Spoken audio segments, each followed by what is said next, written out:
नमस्कार दोस्तों, spring board के डिजिटल प्लेटफॉर्म पर आपका स्वागत है। आज स्टार्ट करेंगे हम राजस्थान ज्योग्राफी का एक इम्पोर्टेंट टॉपिक जो कि फिजिकल डिवीजन ऑफ राजस्थान अर्थात राजस्थान के भौतिक प्रदेश हैं। राजस्थान के भौतिक प्रदेशों की जब बात करते हैं अपन तो सबसे पहले आता है इनके जो डिवाइडेशन है या इनका जो विभाजन है वो कि राजस्थान में कितने फिजिकल डिविजन्स हैं वो माने जाते हैं या राजस्थान को कितने पार्ट्स में डिवाइड किया गया है फिजिकल डिवीजन के अकॉर्डिंग। तो राजस्थान में सामान्यतः अपन पढ़ते हैं राजस्थान के जो फिजिकल डिविजन्स हैं वो 4 भागों में बटे हुए हैं, जिनका जो मेन बेसिस है या जो मुख्य आधार है वो रिलीफ फीचर्स एंड क्लाइमेट को माना गया है। यानी इन दो बेस पे राजस्थान को 4 भौतिक प्रदेशों में बांटा गया है। अब इसमें मुख्यतः जो उच्चाउच्च वाला पार्ट है यानी जो रिलीफ फीचर्स है उसके अकॉर्डिंग एक तो वो भाग हैं जो सबसे नीचे भाग हैं, जिनको जनरली अपन डिफाइन करते हैं मैदानी भाग के रूप में, यानी जो प्लेन एरियाज हैं। इसके बाद में इससे जो ऊपर भाग हैं जिन्हें हम डिफाइन करते हैं हाड़ौती प्लेट्यू या हाड़ौती पठार के रूप में। इसके बाद में इससे अधिक हाइट वाले जो पोर्शन है जिनको अपन डिफाइन करते हैं राजस्थान के अंदर माउंटेन या अरावली माउंटेन के रूप में, पर्वतमाला या उसको नाम देते हैं अपन अरावली पर्वतमाला। तो सामान्यतः आप देख रहे हैं इसमें रिलीफ फीचर्स या धरातलीय उच्चावच का इंपॉर्टेंस माना जाता है इस क्लासिफिकेशन में। तो राजस्थान के ये वाले जो 4 भौतिक प्रदेश हैं ये मुख्यतः रिलीफ फीचर्स के ऊपर डिपेंड करते हैं, अर्थात उच्चावचीय आधार पे। दूसरा है मैदान के ही इक्वल एक पार्ट माना जाता है जहां का क्लाइमेट होता है एरिड क्लाइमेट अर्थात शुष्क जलवायु। और शुष्क जलवायु का मीनिंग है कि वो डेजर्ट के रूप में डिफाइन होगा, और शुष्क जलवायु इसलिए कहा गया है क्योंकि वहां रेनफॉल कम है। तो इसका मीनिंग जो एक अलग भौतिक प्रदेश है डेजर्ट या मरुस्थल वाला पार्ट, वो मुख्यतः क्लाइमेट के बेसिस पे जलवायु के आधार पे अलग से डिफाइन किया गया है। तो राजस्थान को टोटल कितने भौतिक प्रदेशों में बांटा गया है, डायरेक्ट क्वेश्चन अगर आता है तो एग्जाम में आंसर रहेगा आपका 4, जिसमें मुख्यतः जो 3 है यानी mountain part, plateau part and जो प्लेन एरिया, ये रिलीफ फीचर्स के ऊपर डिपेंड करता है, जबकि आपका जो डेजर्ट वाला पोर्शन है ये क्लाइमेट के ऊपर डिपेंड करता है, जलवायु के ऊपर आधारित है। अर्थात राजस्थान है वो 4 भौतिक प्रदेशों में बटा हुआ है जिसका base relief features and climate को माना जाता है। उसके अकॉर्डिंग अगर हम देखें तो राजस्थान के भौतिक प्रदेशों की एक सामान्य जानकारी आती है, एक जनरल स्टडी आती है। सबसे पहले अपन उसको कवर करेंगे, जिसमें राजस्थान के अलग अलग फिजिकल डिविजन्स के एरिया, वहाँ की पॉपुलेशन और वहाँ के जो कवर डिस्ट्रिक्ट हैं उनके द्वारा उन जिलों के बारे में, और उनकी सोइल स्ट्रक्चर क्या है, मिट्टी किस प्रकार की है, और उन फिजिकल पार्ट्स की अपनी इंडिविजुअल क्लाइमेट कैसी है, इन सब की एक सामान्य जानकारी या एक फैक्चुअल नॉलेज है वो अपन एक डायग्राम या यूं कह सकते हैं टेबलिक फॉर्मेट में हम देखेंगे, जहां से कई बार प्रीलिम्स में आपके क्वेश्चन अप्लाई होते हैं। तो सामान्यतः राजस्थान के जो 4 भौतिक प्रदेश हैं उनके अंदर सबसे बड़ा जो भौतिक प्रदेश है जो राजस्थान के उत्तरी और पश्चिमी भाग की ओर है, और उसको नाम दिया गया है उत्तरी पश्चिमी मरुस्थलीय प्रदेश अर्थात north west desert of Rajasthan state. उसके बाद में जो दूसरा भौतिक प्रदेश है जो कि माउंटेन के रूप में है, राजस्थान में जो रिलीफ फीचर्स है उसमें मैक्सिमम हाइट वाला जो फिजिकल डिवीजन है वो अरावली को माना जाता है। अरावली के बाद में जो ईस्टर्न पार्ट है जो कि नदियों के द्वारा जो एलुवियल सॉइल होती है उसके डिपोजिशन से जिसका फॉर्मेशन हुआ है, अर्थात जलोढ़ मिट्टी के निक्षेपण से जिस भाग का निर्माण हुआ है उसे पूर्वी मैदान के रूप में डिफाइन करेंगे अपन। और राजस्थान का जो दक्षिणी पूर्वी भाग है जो कि मुख्यतः हाड़ौती के रूप में या अपन राजस्थान में डायरेक्शन के अकॉर्डिंग दक्षिणी पूर्वी पठारी प्रदेश के रूप में जिसको डिफाइन करते हैं। तो राजस्थान के जो 4 भौतिक प्रदेश हैं जिसमें एक माउंटेन है अरावली, उससे नीचे एक प्लेट्यू है हाड़ौती, और उससे नीचे और फर्टाइल जो लैंड है उसको कहते हैं राजस्थान का ईस्टर्न प्लेन, और जिसकी फर्टिलिटी कम है, वर्षा की मात्रा कम है, वो राजस्थान का है उत्तरी पश्चिमी डेजर्ट पार्ट। तो राजस्थान के इन 4 भौतिक प्रदेशों के नाम आपको कम से कम याद होने चाहिए। अब इनका जो जनरल स्टडी जैसा कि मैंने आपको बताया कि एरिया वाइज, पॉपुलेशन के अकॉर्डिंग, डिस्ट्रिक्ट वाइज, सोइल के अकॉर्डिंग और क्लाइमेट के अकॉर्डिंग, वो हम देखते हैं। तो उसमें एक तो राजस्थान के जो 4 भौतिक प्रदेश हैं इनके नाम आपको जैसा कि मैंने बताया कि जो वेस्टर्न पार्ट की ओर है वो डेजर्ट, डेजर्ट के ईस्ट की ओर चलेंगे अपन अरावली, अरावली के ईस्ट में चलेंगे अपन तो ईस्टर्न प्लेन, और राजस्थान के सदर्न ईस्टर्न की ओर चलेंगे तो हाड़ौती प्रदेश या माल प्रदेश या दक्षिणी पूर्वी पठारी भाग, सदर्न ईस्टर्न प्लेट्यू पोर्शन या प्लेट्यू फिजिकल पार्ट। अब इनमें इनके जो एरिया है वो कितने कितने हैं, तो ये चारों पोर्शन मिलकर राजस्थान को बनाते हैं। तो ये तो तय हो गया कि चारों भाग मिलके 100% हैं। अब उसमें अकेला डेजर्ट देखा जाए तो वो कितना है, अरावली का पार्ट कितना है, पूर्वी मैदान या ईस्टर्न प्लेन कितना है, और हाड़ौती या माल रीजन है ये कितना है। तो इसको अपन एक तरीके से देख सकते हैं, जैसे कि एक बार के लिए ये वाला जो पार्ट है ये राजस्थान मानिएगा आप, जिसमें राजस्थान का जो वेस्टर्न पार्ट है अर्थात अरावली को छोड़ के इधर वाला भाग, वो टोटल राजस्थान के एरिया में 61.11% पार्ट। अब इस 61 को जीरो के राउंड फिगर में लाने के लिए, जीरो का राउंड फिगर लाने का मीनिंग है 70 तक लाने के लिए अपने को कितने चाहिए, उतना एरिया अरावली का रहेगा। तो 61 को 70 के जीरो फिगर में लाने के लिए 9% की रिक्वायर्ड हमें है, तो वो 9% कौन लेकर आएगी, अरावली। और जब आप दो फिजिकल डिवीजन का एरिया देख चुके हैं 61 और उसको जीरो फिगर में कन्वर्ट करने वाली अरावली मींस 9%, तो नेक्स्ट वाला जो फिजिकल डिवीजन आपका होगा उसमें अपन बोलेंगे कि हमने पहले दो फिजिकल डिवीजन देखे हैं और उसके बाद में तीसरा पढ़ेंगे अर्थात 23% पार्ट, और लास्ट में आपका 100 में से बचा हुआ हाड़ौती वाला पार्ट यानी 61 और 9 70 और 70 के बाद में 23 मीन्स अप्रोक्सीमेट 93। 93 के बाद में 7% आपका शेष बचता है, लेकिन उसमें से भी 0.11 यहाँ आ चुका है। तो लास्ट वाला जो फिजिकल डिवीजन होगा ये सिर्फ 6.89। राजस्थान का सबसे छोटा जो भौतिक प्रदेश है यानी smallest physical division of Rajasthan वो हाड़ौती को माना जाता है, जबकि सबसे बड़ा भौतिक प्रदेश बिल्कुल इसके अपोजिट है, जो राजस्थान का नदर्न वेस्टर्न डेजर्ट है, उत्तरी पश्चिमी मरुस्थल है, उसको माना जाता है। तो इसी के अपन ने इस टेबुलिक फॉर्मेट में जो एरिया है वो 61.11, इसको जीरो फिगर में कन्वर्ट यानी 70 में कन्वर्ट करने के लिए अरावली 9%। जब ये दो हो चुके होते हैं तब लिखेंगे अपन 2 और तीसरा आ चुका है तो थर्ड, तो 2 और 3 यानी 23% भाग पे है ईस्टर्न जो प्लेन पार्ट है, पूर्वी मैदानी भाग है, और लास्ट वाला जो आपका है हाड़ौती के रूप में वो अप्रोक्सीमेट 7% पार्ट। उसके बाद में पॉपुलेशन या यहाँ की जनसंख्या के ऊपर बात होती है, तो आगे वाले जो दो पोर्शन है वो कहते हैं हमें एरिया में केवल आप लोगों ने 30% दिया जबकि आप लोगों ने इधर वालों ने 70 लिया है।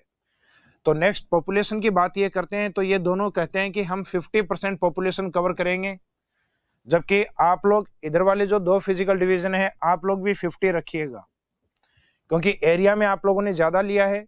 तो हम पॉपुलेशन में ऐसा नहीं होने देंगे कि 50 हमारे पास होगी और 50 आप लोगों के पास, और ये 50 है उसमें से अकेला डेजर्ट लेके अपने पास कितनी रखता है 40%, तो रिमेनिंग पार्ट किसके पास होगा, अरावली यानी 10%।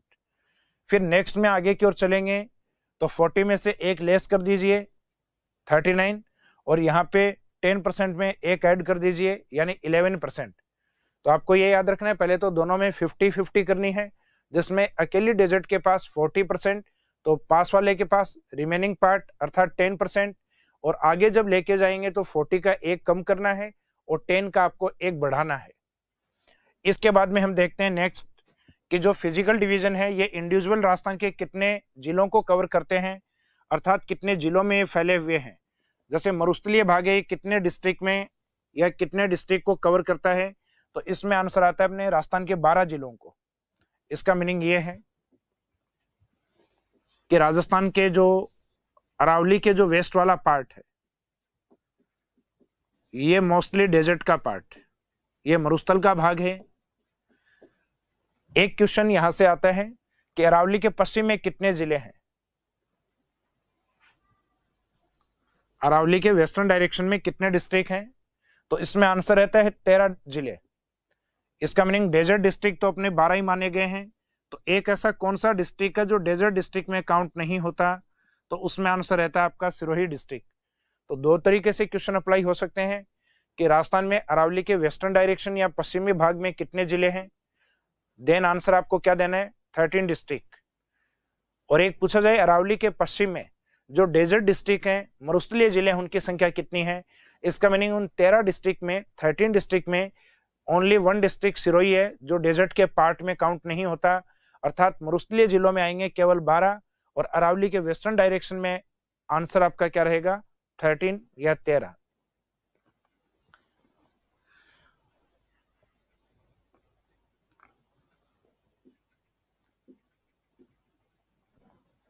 इसके बाद में हम देखते हैं राजस्थान का जो हाड़ौती पार्ट है, जो अप्रोक्सीमेट 7% एरिया में है, इसका एक्सटेंशन 7 डिस्ट्रिक्ट में माना जाता है, 7 जिलों में माना जाता है।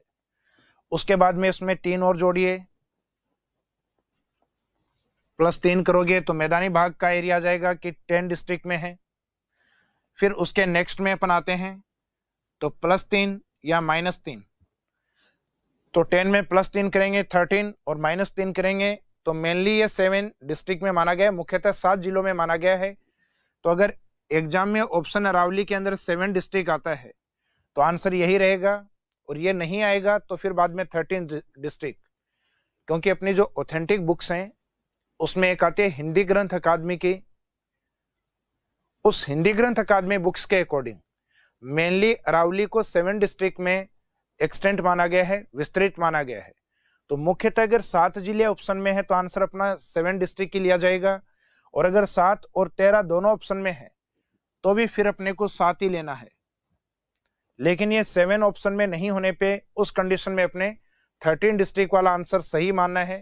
हालांकि अरावली वाला जो है इसमें बहुत सारे एक्सेप्शन केस हैं, बहुत सारे विवाद हैं इसमें कई बार अरावली को 12 डिस्ट्रिक्ट 12 जिलों में माना गया है, कई बार 13 डिस्ट्रिक्ट में, और कई बार इसको 7 डिस्ट्रिक्ट में। तो ये फैक्चुअल पॉइंट है, इसमें आंसर कई तरीके से लिए जाते हैं। बाकी जो फिजिकल डिवीजन है उनमें जैसा आपको लिखवाया हुआ है सिंगल डिजिट, वो आपको याद रखना है। याद आप पहले डेजर्ट से करें, डेजर्ट 12 डिस्ट्रिक्ट या 12 जिलों में विस्तृत है, बाद में उस साइड से 7 +3 10, फिर +3 या -3, यानी 10 में 3 ऐड कीजिए या उसमें से लेस करना है, घटाना है अपने को।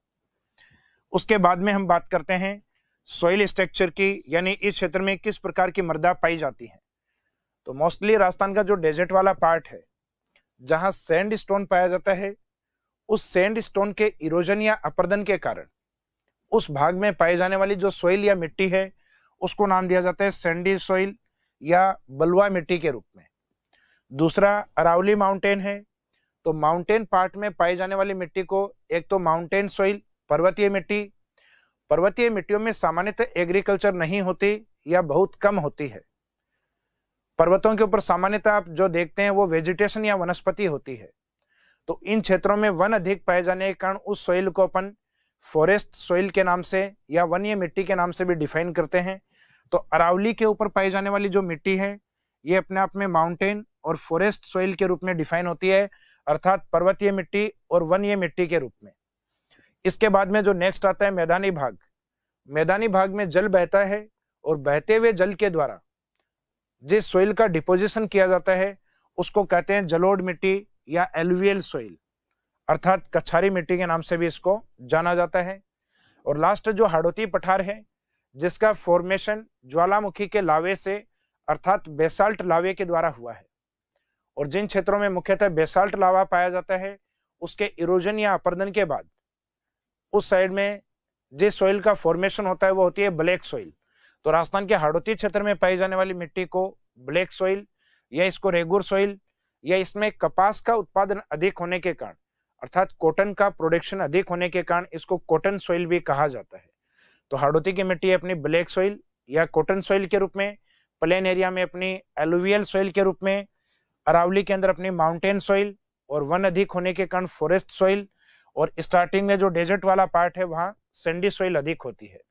उसके बाद में हम चलते हैं इनके क्लाइमेट के ऊपर।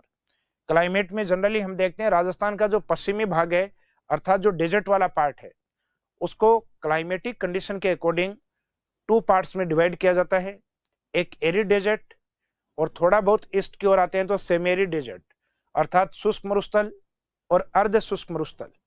तो उसी की तरीके से वहां की क्लाइमेट को भी डिफाइन किया जाता है arid and semi arid climate, अर्थात शुष्क एवं अर्ध शुष्क जलवायु। और उसके बाद में आप आगे कंटिन्यू चलते हैं अरावली, पूर्वी मैदान और हाड़ौती की ओर। तो वर्षा की मात्रा कंटिन्यू बढ़ती जाएगी हाड़ौती की ओर अर्थात झालावाड़ की ओर।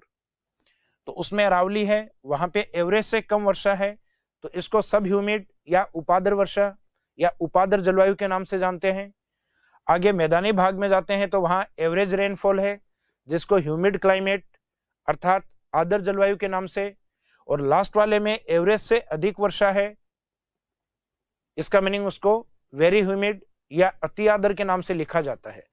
मीनिंग ये हुआ कि डेजर्ट से और हाड़ौती की ओर कंटिन्यू जो आपके जलवायु प्रदेश हैं या जो क्लाइमेट रीजन है उनको नाम दिया गया है रेनफॉल की क्वांटिटी के अकॉर्डिंग, वर्षा की मात्रा के अकॉर्डिंग।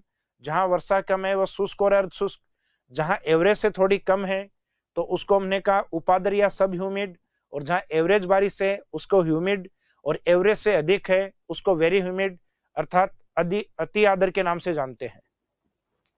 तो ये जनरल स्टडी है राजस्थान के भौतिक प्रदेशों के बारे में जो कम से कम आपको पता होना चाहिए, क्योंकि यहाँ से कई बार एग्जाम में सीधे क्वेश्चन उठाए गए हैं। जैसे राजस्थान में जो डेजर्ट एरिया है वो कितना परसेंट है, तो 61.11% पार्ट, जिसको कई बार डिवाइड बाई में यह भी लिखा जाता है 2/3। हालांकि इसका परसेंट है वो ज्यादा बनता है, लेकिन अप्रोक्सीमेट में इसको सही माना जाता है, परसेंटेज वाइज इसको माना जाएगा 61.11%। एक ये क्वेश्चन जो जनरली एग्जाम में पूछ लिया जाता है कि राजस्थान में जो डेजर्ट पोर्शन है वो कितने डिस्ट्रिक्ट को कवर करता है, तो उसमें आंसर रहता है अपने 12 डिस्ट्रिक्ट को। इसके बाद में राजस्थान के जो फिजिकल डिवीजन है उनको हम इंडिविजुअली स्टार्ट करेंगे, जिसमें सबसे फर्स्ट पार्ट होगा वो लेंगे अपन राजस्थान का नदर्न वेस्टर्न डेजर्ट अर्थात उत्तरी पश्चिमी मरुस्थल।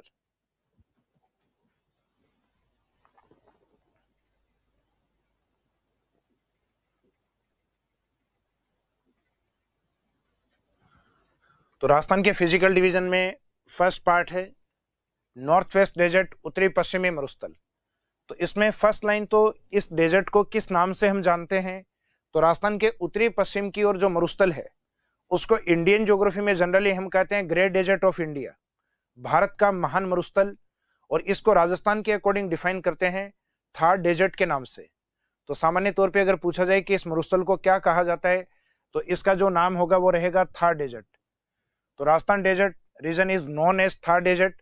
राजस्थान का जो मरुस्थलीय क्षेत्र या मरुस्थलीय प्रदेश है उसको थार मरुस्थल के नाम से जाना जाता है, या थार प्रदेश के नाम से इसको डिफाइन करते हैं, अपन परिभाषित करते हैं। दूसरा है इसका जो फॉर्मेशन टाइम पीरियड, यानी कोई भी फिजिकल डिवीजन है या कोई भी पार्ट जो आपको दिखाई दे रहा है, वो चाहे अपना शरीर हो चाहे इस पृथ्वी का कोई भी पार्ट हो, उसका एक निश्चित टाइम पीरियड में उसका फॉर्मेशन हुआ है, तो उसका फॉर्मेशन टाइम पीरियड क्या है। तो ऐसा राजस्थान के नॉर्थ वेस्ट डेजर्ट के बारे में अगर पूछा जाए कि इसका निर्माण काल क्या है, तो उसके निर्माण के बारे में बताया जाता है कि टर्सरी टाइम पीरियड जो आपके जीटीएस वाले पार्ट में आएगा, यानी जो जियोलॉजिकल टाइम स्केल जो है उस टॉपिक में आप पढ़ते हैं, तो ये टाइम स्केल आती है ज्योग्राफी के अंदर। तो उसमें डेजर्ट का जो फॉर्मेशन टाइम पीरियड है उसमें माना गया एक तो टर्सरी टाइम पीरियड और एक जो क्वार्टनरी पीरियड है, यानी जो चतुर्थ युग है उसका प्राइमरी पोर्शन, यानी चौथे युग का जो प्राइमरी पोर्शन है जिसको नाम दिया गया है प्लीस्टोसिन पार्ट। तो राजस्थान के मरुस्थल का जो निर्माण है वो एक तो टर्सरी टाइम पीरियड में और एक दूसरा जो क्वार्टनरी पीरियड है उसके प्राइमरी पोर्शन अर्थात प्लीस्टोसिन पार्ट में हुआ है। जो टर्सरी वाला है ये इसमें मेन माना जाता है। तो डेजर्ट का अगर फॉर्मेशन टाइम पीरियड पूछा जाए तो आंसर रहेगा आपका टर्सरी पीरियड या टर्सरी काल। अब निर्माण के बाद में डेजर्ट का अपना एक एक्सटेंशन या इसका एक विस्तार है, तो ये कितने पोर्शन में लेंथ वाइज, ब्रीथ या चौड़ाई के अकॉर्डिंग, या एवरेज हाइट या औसत ऊंचाई के अकॉर्डिंग। तो राजस्थान में सामान्यतः जो मरुस्थल की लंबाई मानी जाती है 640 किलोमीटर, जो कि अपन डायग्राम में इस तरीके से देख सकते हैं कि अरावली के वेस्टर्न डायरेक्शन में पश्चिमी भाग में जो टोटल डेजर्ट की लेंथ है यह 640 किलोमीटर।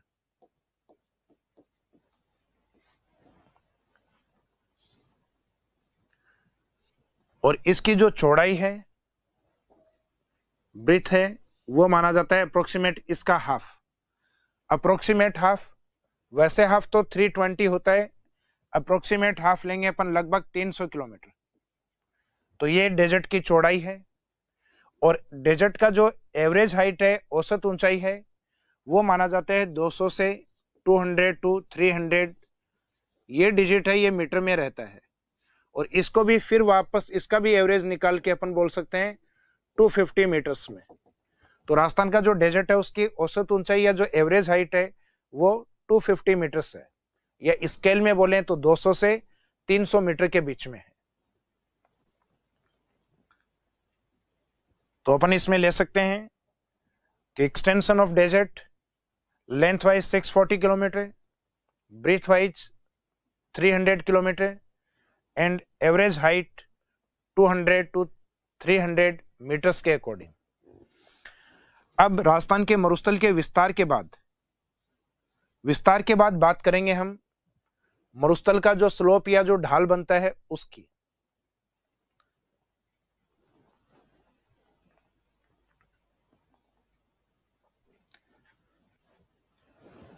स्लोप ऑफ डेजर्ट, मरुस्थल का ढाल। तो मरुस्थल के ढाल का मीनिंग है कि राजस्थान का जो डेजर्ट वाला पोर्शन है उसमें ड्रेनेज सिस्टम आपका किस डायरेक्शन में जाता है। ड्रेनेज सिस्टम यानी हमारे यहाँ की जो नदियां हैं या हमारे यहाँ का जो अपवाह तंत्र है वो किस तरीके से बहता है, उसके अकॉर्डिंग इसको डिफाइन किया जाता है। तो आमतौर पे अपन देखते हैं राजस्थान के अंदर बहने वाली जो रिवर्स हैं, जिसमें मुख्यतः टारगेट करेंगे जो नॉर्थ और वेस्ट की ओर बहने वाली प्रमुख नदियां हैं उनको, यानी उत्तर पश्चिम की ओर बहने वाली जो मेन रिवर्स हैं, जिसमें अरावली से निकलने वाली एक रिवर है जो इस साइड में गुजरात की ओर जाती है जिसका नाम है लूनी रिवर, या इस साइड में जो हिमालय रेंज या हिमालय श्रेणी है उसमें सदर्न पार्ट में है शिवालिक। शिवालिक रेंज से राजस्थान की ओर आने वाली और पाकिस्तान की ओर जाने वाला जो रिवर है उसका नाम है घग्गर रिवर। तो इन रिवर्स को अगर आप लेके एक साइड में और उनको अगर डिवाइड करके देखें डायरेक्शन वाइज, तो राजस्थान का जो स्लोप है ये आपको पता लग जाएगा डेजर्ट की ओर north east to south west, यानी ढाल है इसका वो उत्तर पूर्व से और दक्षिण पश्चिम की ओर है।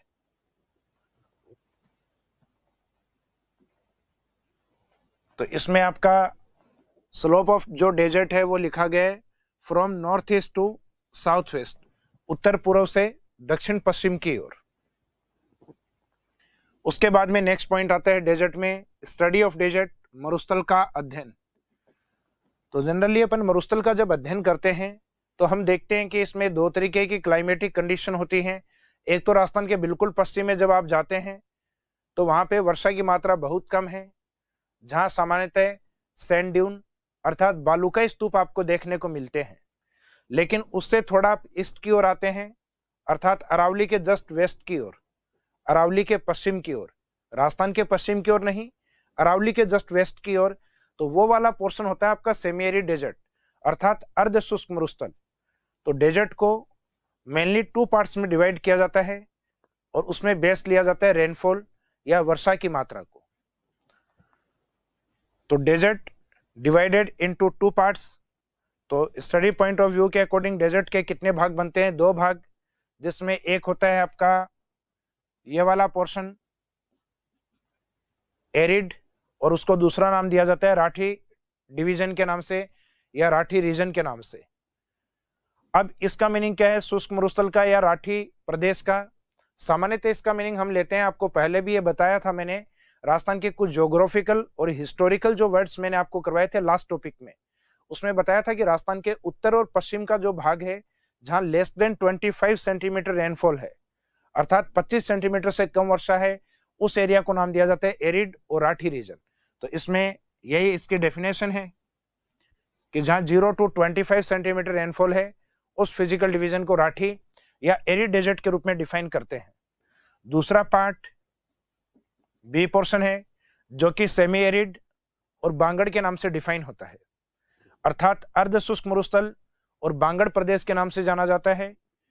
उसके अंदर वर्षा का जो स्केल है वो डबल होता है पहले वाले से 25 टू 50 सेंटीमीटर। इसका मीनिंग है इनकी डेफिनेशन जो होगी वो रेनफॉल की क्वांटिटी के अकॉर्डिंग होती है, वर्षा की मात्रा के अकॉर्डिंग होती है। जैसे स्टार्टिंग वाले को अपन ने एरिड बोला तो वर्षा की मात्रा कम है, जिसको हमने सेमी एरिड बोला उसमें वर्षा की मात्रा पहले वाले से डबल है। अब इनमें स्टार्टिंग करेंगे हम सबसे पहले जो मेजर पार्ट है एरिड डेजर्ट उसको, और ये कंप्लीट करने के बाद फिर स्टार्ट करेंगे अपन सेमी एरिड वाले पार्ट को।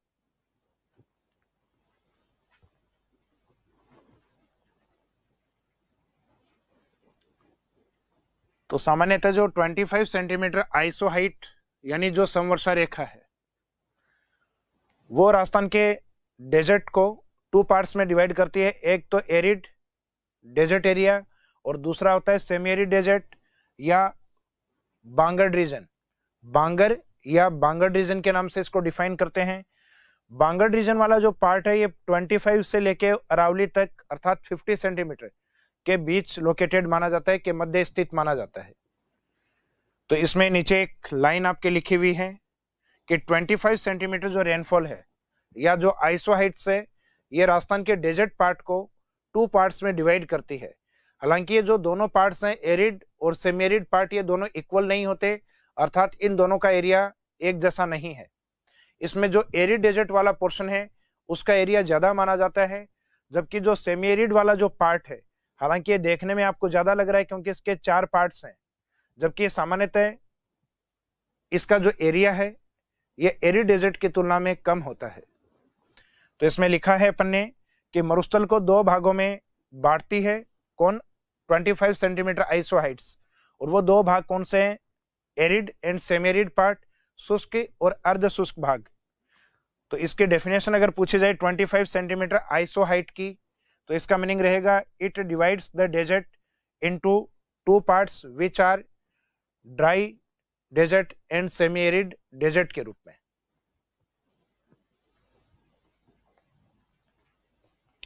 इसके बाद में स्टार्ट करते हैं हम सबसे पहले जो एरिड डेजर्ट वाला पार्ट है या जो राठी रीजन के नाम से डिफाइन होता है, शुष्क मरुस्थल के नाम से या राठी प्रदेश के नाम से। अब इसका डेफिनेशन क्या होगा, तो मैंने आपको पहले भी बताया था इसमें जो वर्षा की मात्रा या जो रेनफॉल स्केल है उसको बेस माना जाता है। तो इसमें रहेगा अपना less than 25 centimetre rainfall region known as Rathi reason.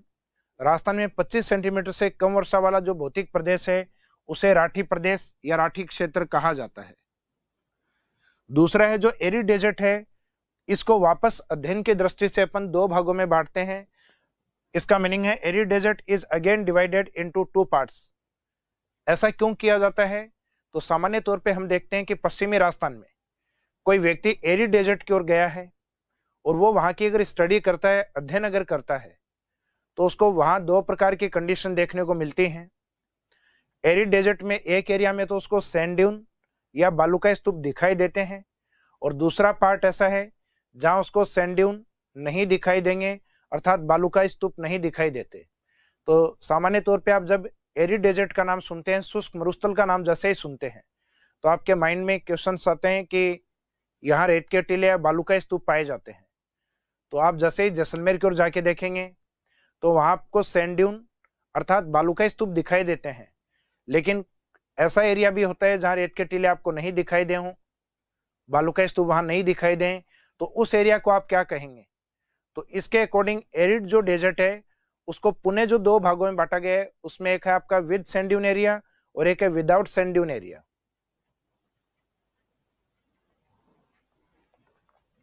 तो एरिड डेजर्ट को या शुष्क मरुस्थल को अगर हम टारगेट करते हैं तो इसको वापस अध्ययन के अकॉर्डिंग 2 भागों में डिवाइड किया है, जिसमें एक विदाउट सैंड ड्यून जिसको कहते हैं बालू का स्तूप मुक्त एरिया, अर्थात जहां रेत के टीले नहीं पाए जाते।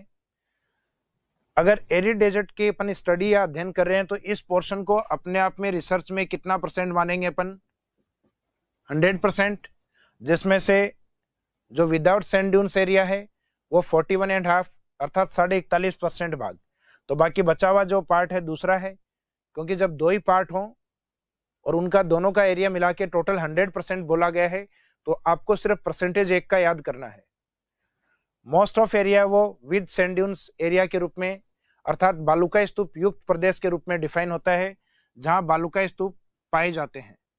तो विद सैंड ड्यून्स एरिया है ये 58.5%। ये भी जनरली कई बार फैक्ट के रूप में पूछ लिए जाते हैं कि राजस्थान में एरिड डेजर्ट का कितना पोर्शन विद सैंड ड्यून है, बालू का स्तूप युक्त है, तो लगभग 58.5%, और जो रिमेनिंग पार्ट है यानी 41.5 वो विदाउट सैंड ड्यून एरिया है। अब बालू का स्तूप क्यों है, ये तो लगभग स्टूडेंट को ध्यान है कि उस एरिया में विंड्स हैं जिनके साथ जो सैंड है वो चलती है, मिट्टी चलती है और उसका डिपोजिशन होता है। डिपोजिशन या तो जो विंड्स की स्पीड धीमी हो जाती है, स्लो हो जाती है, या उसके सामने कोई बैरियर या कोई अवरोध आ जाता है, तो जो चलने वाली हवाएं होती हैं वो सोइल का डिपोजिशन करना स्टार्ट कर देती हैं। देन जो फॉर्म्ड स्ट्रक्चर होती है, तब जो बनने वाली स्थलाकृति होती है उसको हम बालू का स्तूप कहते हैं। लेकिन डेजर्ट का बहुत सारा एरिया ऐसा भी है जहां सैंड ड्यून्स नहीं बनते। तो सैंड ड्यून्स क्यों नहीं बनते, तो उसके पीछे हम ये तो नहीं कह सकते कि उस क्षेत्र में हवा नहीं है, हवा तो सामान्य लगभग हर जगह ही है, लेकिन उस विंड्स के साथ सोइल प्रेजेंट नहीं होती, उस पवन के साथ मिट्टी उपस्थित नहीं होती। तो मिट्टी उपस्थित नहीं होती तो उसका डिपोजिशन या निक्षेपण भी नहीं हो पाता। तो पवन के साथ मिट्टी क्यों नहीं है, क्योंकि उस एरिया का जो पार्ट है वो मोस्टली रॉकी डेजर्ट के रूप में है, अर्थात पथरीले मरुस्थल के रूप में है। तो विदाउट जो सैंड ड्यून एरिया उसका रीजन है या उसका मेन कॉज है कि रॉकी डेजर्ट। अब रॉकी डेजर्ट को ज्योग्राफी में एक शब्द के द्वारा डिफाइन करते हैं जिसका नाम है हमादा। तो Rocky desert non as Hamada, पथरीले मरुस्थल को हमादा कहा जाता है। अब इसका एरिया जनरली एग्जाम में पूछ लिया जाता है कि हमादा राजस्थान के मैक्सिमम कौन से डिस्ट्रिक्ट को कवर करता है। तो राजस्थान का जो लार्जेस्ट डिस्ट्रिक्ट या जहां डेजर्ट का मैक्सिमम एरिया है उस डिस्ट्रिक्ट में यह सर्वाधिक पाया जाता है। हालांकि जैसलमेर इतना बड़ा है कि वहां विदाउट सैंड ड्यून एरिया अर्थात हमादा और रॉकी डेजर्ट भी मैक्सिमम है, और वहां पे राजस्थान में सैंड ड्यून वाला जो पार्ट है वो भी मैक्सिमम माना जाता है। इसका मीनिंग ये हुआ कि राजस्थान में पथरीला मरुस्थल हमादा सर्वाधिक जैसलमेर में है, और जहां सैंड ड्यून्स पाए जाते हैं, बालू का स्तूप पाए जाते हैं, वो भी सर्वाधिक एरिया वाइज जैसलमेर में है। तो इसके मेन एरिया कौन कौन से हैं, यहां से आपके मेंस में एग्जाम में क्वेश्चन अप्लाई हो सकता है हमादा के ऊपर, 15 वर्ड्स या 15 शब्दों के ऊपर हमादा को डिफाइन करना हो तो इसका मीनिंग क्या होगा। तो डेफिनेशन आपकी वहां से होगी कि एरिड डेजर्ट का जो पार्ट है उसमें जो रॉकी डेजर्ट है उसको हमादा कहा जाता है। तो in arid desert part rocky desert is known as hamada, और उसका जो एक्सटेंट एरिया या विस्तार का जो क्षेत्र है वो मुख्यतः आपका जैसलमेर, बाड़मेर और जोधपुर वाला पार्ट माना जाता है। तो इसमें हमादा वाला जो पार्ट है उसके बारे में एरिया लिखा गया है, मैक्सिमम जैसलमेर, सर्वाधिक जैसलमेर, उसके बाद में बाड़मेर और जोधपुर। जैसलमेर में कुछ विशेष एरिया इसमें इंडिकेट किए गए हैं, जैसे एक तो आपका न्यूक्लियर टेस्ट वाला पार्ट पोखरन, एक आता है इसमें लोदरवा, उसके बाद में एक आता है रामगढ़।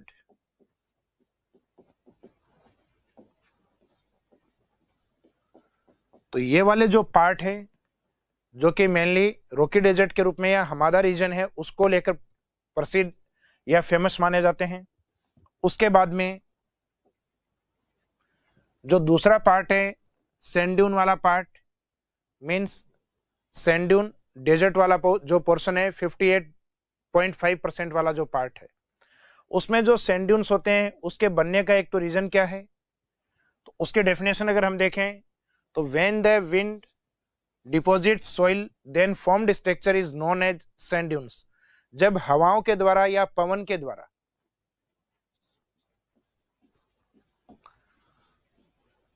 मिट्टी या सॉइल का डिपोजिशन किया जाता है, मिट्टी का निक्षेपण किया जाता है, तो जो डिपोजिशन किया जाता है उससे बनने वाली जो स्ट्रक्चर होती है उस स्ट्रक्चर को हम कहते हैं ड्यून्स या बालू का स्तूप। अब वो स्ट्रक्चर किस प्रकार की आपको दिखती है उसके अकॉर्डिंग उसके टाइप्स माने जाते हैं कि इस प्रकार का दिखता है, यानी जो डिपॉजिट सॉइल है उसके स्ट्रक्चर को देख के उसके टाइप्स हैं उनको डिफाइन किया जाता है। एक आप ये ध्यान रखें कि बालू का स्तूप बनते हैं, लेकिन ये मैक्सिमम किस एरिया में बनते हैं। जैसा कि मैंने आपको बताया कि पत्थर वाला जो डेजर्ट है हमादा वो जैसलमेर में है, और जैसलमेर काफी बड़ा होने के कारण यहाँ पे सैंड ड्यून भी मैक्सिमम है, अर्थात पत्थर वाला मरुस्थल भी अधिक है, और रेत वाला जो बालू का स्तूप है वो भी यहाँ सर्वाधिक है। तो इसी में नेक्स्ट लाइन यही है, in Rajasthan this sand dune maximum in Jaisalmer, यानी राजस्थान में जो बालू का स्तूप है वो सामान्यतः किस एरिया में पाए जाते हैं अधिक, जैसलमेर की ओर। और ऑल टाइप सैंड ड्यून्स की बात अगर हो, यानी सभी प्रकार के बालू का स्तूप की अगर बात हो, तो ऑल टाइप सैंड ड्यून्स आपको देखने को मिलेंगे जोधपुर में। इसका मीनिंग यह है कि राजस्थान में जब बालू का टीलों की संख्या की अगर बात हो, अर्थात मैक्सिमम सैंड ड्यून की बात हो, तो आंसर आपका जैसलमेर रहता है। लेकिन बालू का स्तूप के ऑल टाइप्स या सभी प्रकार की बात हो, तो आंसर आपका जोधपुर रहता है। अब राजस्थान के जो मेन सैंड ड्यून है उनके बारे में मेंस में पूछा जा सकता है कि सैंड ड्यून मीन्स क्या होता है और उसके टाइप्स हैं या उसके प्रकार है, उनको डिफाइन कीजिए। तो सैंड ड्यून का मीनिंग क्या होता है ये तो आपको बता दिया कि जब पवन या हवा है सोइल डिपॉजिट करती है, तो उसके द्वारा जो फॉर्म्ड स्ट्रक्चर होता है, निर्मित जो स्थलाकृति होती है, उसको सैंड ड्यून कहा जाता है। अब वो जमाव किस रूप में होता है उसके अकॉर्डिंग उसको डिफाइन करते हैं अपन। तो इसमें अपन देखेंगे टाइप्स ऑफ सैंड ड्यून, बालू का स्तूप के प्रकार। तो इसमें एक प्रमुख प्रकार आता है क्रिस्चियन शेप, अर्थात अर्धचंद्राकार बालू का स्तूप। तो अर्धचंद्राकार बालू का स्तूप किसको कहा जाता है? तो सामान्यतः हर एक जो डेफिनेशन होगी उसमें कुछ कॉमन वर्ड रहेंगे आपके, जैसे पवन के द्वारा मिट्टी का जमाव, when the winds deposit soil then formed structure sand dune। जब पवन के द्वारा मिट्टी का जमाव किया जाता है तो बनने वाली स्थलाकृति को बालू का स्तूप कहते हैं। ये जनरल डेफिनेशन है जो सभी प्रकार के बालू का स्तूपों में स्टार्टिंग में लिखी जाती है।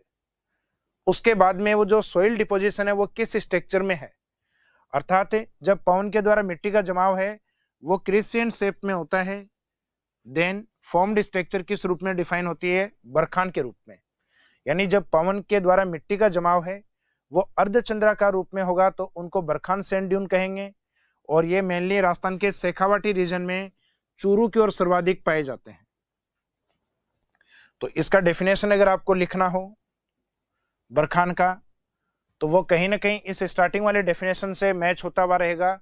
When the wind deposit soil in crescent shape then formed structure is known as barchan. जब पवन के द्वारा मिट्टी का जमाव अर्धचंद्राकार रूप में होता है तो बनने वाली स्थलाकृति को सामान्यतः अपन क्या कहते हैं, बरखान के रूप में। और ये राजस्थान में सर्वाधिक चूरू की ओर पाए जाते हैं। बरखान का बड़ा नुकसान ये है कि ये ज्यादा स्पीड से आगे की ओर गति करते हैं, जिस कारण डेजर्टिफिकेशन है वो तेजी से होता है, अर्थात मरुस्थलीकरण सर्वाधिक तेजी से करने वाले जो बालू का स्तूप हैं वो बरखान को माना जाता है। यानी इनका जो शिफ्टिंग स्पीड है, आगे की ओर चलना, वो सबसे तेज गति से होता है। और राजस्थान में इस प्रकार के जो बालू का स्तूप है वो डेजर्ट से और इस साइड वाले पोर्शन में पहुंच चुके हैं, यानी शेखावाटी वाले एरिया में। और इसमें भी जो मेन डिस्ट्रिक्ट है वो चूरू डिस्ट्रिक्ट को लिया जाता है। तो जो शिफ्टिंग सैंड ड्यून्स हैं, यानी जो मरुस्थल के डेजर्टिफिकेशन में सबसे ज्यादा पार्टिसिपेट करते हैं, वो बालू का स्तूप बरखान को माना जाता है। इसके बाद में हम देखते हैं नेक्स्ट, बरखान जनरली इस प्रकार का स्ट्रक्चर होता है जिसमें इस साइड वाला जो पार्ट है, जिस साइड से अपने विंड्स आती है, ये थोड़ा ऊंचा उठा हुआ भाग होता है जिसको सामान्यतः अपन क्या बोलते हैं, उत्तल भाग।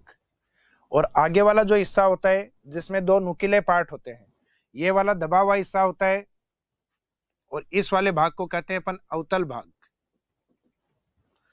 और इसे डायग्राम को आप इस तरीके से भी देख सकते हैं, जैसे विंड डायरेक्शन ये होती है, तो बरखान का जो नुकीला भाग या जो इसकी आर्म्स होती हैं, इसकी जो भुजाएं होती हैं, वो विंड डायरेक्शन में ही होती है इस साइड में। और आगे वाला जो पोर्शन है ये दबा हुआ भाग होता है, जबकि विंड डायरेक्शन की ओर से भाग इसका उठा हुआ होता है।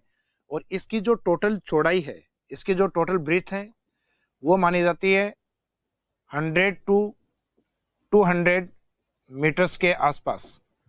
और इस सैंड ड्यून्स की जो हाइट ली गई है, अर्थात इसका ये जो ऊंचा उठा हुआ भाग है, ये माना जाता है 10 to 20 मीटर्स। यानी इसकी चौड़ाई वाले पोर्शन में से अगर आप एक एक जीरो निकालते हैं तो बचेगा आपका 10 और 20 मीटर्स। तो हाइट है 10 से 20 मीटर और इसकी चौड़ाई है 100 से 200 मीटर के आसपास। इसके बाद में हम देखते हैं सैंड ड्यून के जो अदर टाइप्स हैं, जिसमें सेकंड है ट्रांसफरस सैंड ड्यून अर्थात अनुप्रस्थ बालू का स्तूप। तो अनुप्रस्थ बालू का स्तूप में भी वही है, जब पवन के द्वारा सोइल का डिपोजिशन होता है, मिट्टी का निक्षेपण होता है, तो निक्षेपण इसलिए या इस तरीके से होता है कि उसके सामने कोई बैरियर आता है, विंड डायरेक्शन के राइट एंगल पे कोई बैरियर आता है, अवरोध आता है, और उस अवरोध के पास में मिट्टी का जमाव होता है जो कि विंड डायरेक्शन के राइट एंगल पे माना जाता है। तो जब विंड से सोइल का डिपोजिशन है वो राइट एंगल पे करती हैं, then formed structure is known as transverse. तो बनने वाली जो स्थलाकृति है बालू का स्तूप है उनको अनुप्रस्थ कहा जाता है। तो अनुप्रस्थ या ट्रांसफरस आंसर आप तभी देंगे जब आपके क्वेश्चन में समकोण या राइट एंगल पे सोइल डिपोजिशन माना जाता है। और इस प्रकार के जो सैंड ड्यून हैं वो राजस्थान में सर्वाधिक बाड़मेर और जोधपुर की ओर पाए जाते हैं। यानी आपको एग्जाम में क्वेश्चन में वो कीवर्ड याद रखना है या थ्योरेटिकल पोर्शन में आपको वो कीवर्ड लिखना है जिसके अकॉर्डिंग एग्जामिनर आपका जो आंसर चेक करेगा उसमें उसी कीवर्ड को देखेगा। तो क्रिसेंट शेप वाले में क्या था या बरखान वाले में क्या था, अर्धचंद्राकार। और इसमें क्या है, आपका जो कीवर्ड है वो है राइट एंगल के ऊपर सोइल डिपोजिशन। नेक्स्ट है लॉन्गिट्यूडनल अनुदैर्ध्य या जिनको सामान्यतः अपन लीनियर सैंड ड्यून्स अर्थात रेखीय बालू का स्तूप के रूप में भी डिफाइन करते हैं। यानी जो लाइनर सैंड ड्यून्स हैं उसके रूप में भी इनको परिभाषित किया जाता है। तो अनुदैर्ध्य बालू का स्तूप कौन से होते हैं, तो जो विंड डायरेक्शन के पैरेलल बनते हैं, यानी जिसमें विंड्स के द्वारा सॉइल डिपोजिशन है वो लॉन्गिट्यूडनल किया जाता है, समानांतर किया जाता है हवाओं के। Then formed structure is known as liner या लीनियर सैंड ड्यून्स और लॉन्गिट्यूडनल सैंड ड्यून्स। और ये मैक्सिमम राजस्थान के जैसलमेर डिस्ट्रिक्ट में पाए जाते हैं। तो इसमें कीवर्ड रहेगा आपका पैरेलल या लॉन्गिट्यूडनल। तो हर एक सैंड ड्यून है उसमें अभी तक अपन ने कुछ न कुछ कीवर्ड देखा है, जैसे क्रिसेंट शेप है वो डिफाइन होते हैं बरखान के रूप में, जिसमें सोइल डिपोजिशन है वो राइट एंगल पे होता है तो उसको डिफाइन करते हैं अपन ट्रांसफरस के रूप में। और जिसमें विंड्स के द्वारा सोइल डिपोजिशन विंड डायरेक्शन के पैरेलल होता है उसे हम डिफाइन करते हैं लॉन्गिट्यूडनल के रूप में। यानी यहाँ सिर्फ कीवर्ड रखे हुए हैं, उसके अकॉर्डिंग आपको डेफिनेशन लिखना चाहें तो पवन के द्वारा मिट्टी का जमाव समानांतर या पैरेलल होता है तो उसको रेखीय कहा जाता है, रेखीय बालू का स्तूप कहा जाता है, जो राजस्थान में सर्वाधिक जैसलमेर की ओर है। इसके बाद में हम देखते हैं नेक्स्ट, जो अनुप्रस्थ बालू का स्तूप होता है वो कुछ इस तरीके का होता है, राइट एंगल पे बनने वाला यानी समकोण पे बनने वाला। और जो विंड डायरेक्शन में बनते हैं यानी हवा की दिशा में बनते हैं वो ये बालू का स्तूप होते हैं आपके लॉन्गिट्यूडनल या अनुदैर्ध्य बालू का स्तूप। ये जो विंड डायरेक्शन है उसी डायरेक्शन में बनने वाले, जैसे इस साइड में भी डायग्राम में दिखाई दे रहे हैं आपको। तो विंड डायरेक्शन में बनने वाले बालू का स्तूपों को अनुदैर्ध्य या लॉन्गिट्यूडनल सैंड ड्यून के रूप में डिफाइन किया जाता है। इसके बाद में आता है next point, star type sand dune अर्थात तारानुमा बालू का स्तूप। तो जो तारानुमा बालू का स्तूप है वो आता है मुख्यतः अपने जैसलमेर वाले पार्ट की ओर, और राजस्थान के नदन पार्ट में जो डिस्ट्रिक्ट है गंगानगर उसका एक पार्ट आता है सूरतगढ़। उस सूरतगढ़ वाले पार्ट के पास जब इरेगुलर विंड्स यानी अस्थायी पवनें या अनिश्चित हवाएं चलती हैं, यानी जिनके चलने की डायरेक्शन या दिशा फिक्स नहीं होती, उसको कहा जाता है अनिश्चित हवाओं के द्वारा या जो जिनकी दिशाओं में परिवर्तन होता है या अनियमित हवाएं। तो वो अनियमित हवाएं इस प्रकार का सोइल डिपोजिशन करती हैं जिसमें 3 और मोर देन 3 आर्म्स होती हैं, जिसमें 3 या 3 से अधिक भुजाएं होती हैं। तो जो फॉर्म्ड स्ट्रक्चर होता है या बनने वाली स्थलाकृति होती है उसको तारानुमा बालू का स्तूप कहा जाता है। मीनिंग ये हुआ कि इस प्रकार का कोई बालू का स्तूप जिसमें आपको 3 भुजाएं दिखाई देती हैं वो स्टार टाइप सैंड ड्यून्स के रूप में डिफाइन किया जाएगा। तो इसके डेफिनेशन है, star type sand dune mostly located in sandy desert. मुख्यतः तारानुमा बालू का स्तूप होते हैं रेतीले मरुस्थल में स्थित हैं। It is formed by irregular winds, जो कि अनियमित हवाएं यानी कभी इस साइड से विंड्स डायरेक्शन होती है, कभी इस साइड से और कभी इस साइड से, यानी हवाओं की जो डायरेक्शन है वो निश्चित नहीं होती, इरेगुलर विंड्स मानी जाती है, अनियमित हवाएं मानी जाती हैं। और फिर बनने वाला जो स्ट्रक्चर होता है उसमें 3 और मोर देन 3 आर्म्स मानी जाती हैं। तो इसमें आप वो भी आगे लिख सकते हो कि इसमें 3 या 3 से अधिक भुजाएं होती हैं। तो arms of star type sand dune 3 और मोर, यानी 3 या 3 से अधिक उसकी भुजा मानी जाती हैं। उसी को अपन किस रूप में डिफाइन करेंगे? स्टार ड्यून्स के रूप में। और इस प्रकार के जो बालू का स्तूप है mostly in Jaisalmer and Suratgarh part of Shri Ganganagar.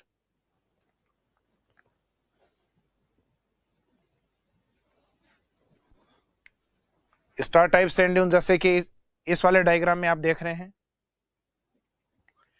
एक तो ये वाली भुजा है, दूसरी ये वाली भुजा है, इसमें एक ये भुजा है। तो इसको अपने आप में अपन 3 भुजाएं होने के कारण अपने आप में किस रूप में डिफाइन करेंगे?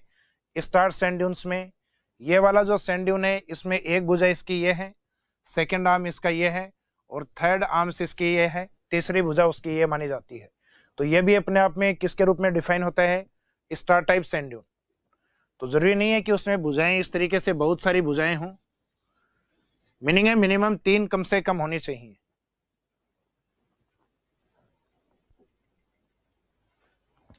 नेक्स्ट आता है पैराबोलिक। तो पैराबोलिक सैंड ड्यून का मीनिंग ये होता है, आमतौर पे आप जब बरखान को देखते हैं तो उस बरखान का बिल्कुल अपोजिट डायरेक्शन होता है इस प्रकार का सैंड ड्यून। तो इसकी डेफिनेशन में पहला शब्द तो जनरली अपन यही कहते हैं कि बरखान के विपरीत बनने वाले बालू का स्तूप। Sand dunes which are opposite of barchan shape called as parabolic sand dune. Barchan के आकार के विपरीत बनने वाले जो बालू का स्तूप हैं उन्हें पैराबोलिक के रूप में जाना जाता है या पैराबोलिक बालू का स्तूप कहा जाता है। आमतौर पे आपको ये देखने में इनका जो कर्व है ये ज्यादा मुड़ा हुआ नहीं होता, जैसे बरखान में थोड़ा अधिक मुड़ा हुआ होता है।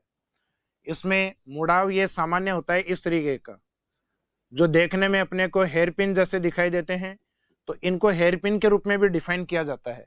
तो hairpin shape sand dune is known as parabolic. महिलाओं की बालों के क्लिफ जैसे बालू का स्तूपों को हेयरपिन मीनिंग महिलाओं के बालों के क्लिफ, तो महिलाओं के बालों के क्लिफ जैसे जो बालू का स्तूप होते हैं उनको अपन पैराबोलिक के रूप में डिफाइन करते हैं। तो जो जनरली महिलाएं इस तरीके की जो क्लिफ लगाती हैं सर में, जो टिक टेक वाली जो होती हैं, तो उनको अपन डिफाइन करेंगे अपन पैराबोलिक के रूप में। और ये पैराबोलिक राजस्थान के ओल्ड डेजर्ट डिस्ट्रिक्ट में अवेलेबल होते हैं, सभी मरुस्थलीय जिलों में ये उपस्थित होते हैं। इस कारण इनकी जो क्वांटिटी या जो संख्या है वो राजस्थान में मैक्सिमम मानी जाती है। तो इसी के बारे में एक लाइन और पूछी जाती है कि this type of sand dunes is the maximum in Rajasthan state, कि इस प्रकार के बालू का स्तूप हैं वो राजस्थान राज्य में अधिकतम या सर्वाधिक पाए जाते हैं। इसके बाद में ये इस प्रकार के स्ट्रक्चर है, ये है आपका पैराबोलिक, ये इसको परवलयिक के नाम से भी जाना जाता है। इसके बाद में नेक्स्ट है सिर्फ सैंड ड्यून्स, अर्थात सिर्फ प्रकार के बालू का स्तूप, जिनका निर्माण सामान्यतः जो बरखान का फॉर्मेशन होता है, अर्थात बरखान का जब निर्माण होता है उस दौरान 2 प्रकार के चेंज या 2 प्रकार के परिवर्तन अपने को देखने को मिलते हैं कि एक तो विंड डायरेक्शन चेंज हो जाती है, पवन की दिशा परिवर्तित हो जाती है, और पवन की जैसे ही दिशा परिवर्तित होती है तो इस सैंड ड्यून का एक पोर्शन है वो आगे की ओर शिफ्ट हो जाता है, यानी वन आर्म आगे की ओर एक्सटेंड करती है, एक भुजा आगे की ओर बढ़ती है, और एक भुजा का विकास इसमें या उसका डेवलपमेंट इसमें नहीं हो पाता। तो जैसे इस प्रकार का स्ट्रक्चर बन जाता है, और इस स्ट्रक्चर को अपन किस नाम से जानते हैं? इसे सिर्फ सैंड ड्यून के रूप में डिफाइन करते हैं। तो सिर्फ का जो डेफिनेशन होगा उसमें एक तो रहेगा विंड डायरेक्शन में चेंज होना, और दूसरा होगा वन आर्म या एक भुजा का आगे की ओर विस्तार होना। तो इसके डेफिनेशन देखें, बरखान के निर्माण के दौरान जब पवन की दिशा में परिवर्तन होता है, अर्थात विंड डायरेक्शन में जब चेंज होता है, तो बरखान की एक भुजा आगे की ओर बढ़ जाती है तो निर्मित संरचना को अपन सिफ कहते हैं, meaning when is change in direction of winds during formation of barchan, then barchan one arms get extend, then formed structure is known as seif. तो जब बरखान के निर्माण के दौरान उसका जो विंड डायरेक्शन है वो चेंज हो गया, अर्थात इसमें ये वाला जो पार्ट है change in direction of wind, ये वाला एक तो इंपॉर्टेंट है। उसके बाद में दूसरा पार्ट है वन आर्म गेट एक्सटेंड, कि उसकी एक भुजा आगे की ओर बढ़ेगी, तो उसी स्ट्रक्चर को बाद में लास्ट में हम किस रूप में डिफाइन करेंगे, सिफ सैंड ड्यून के रूप में।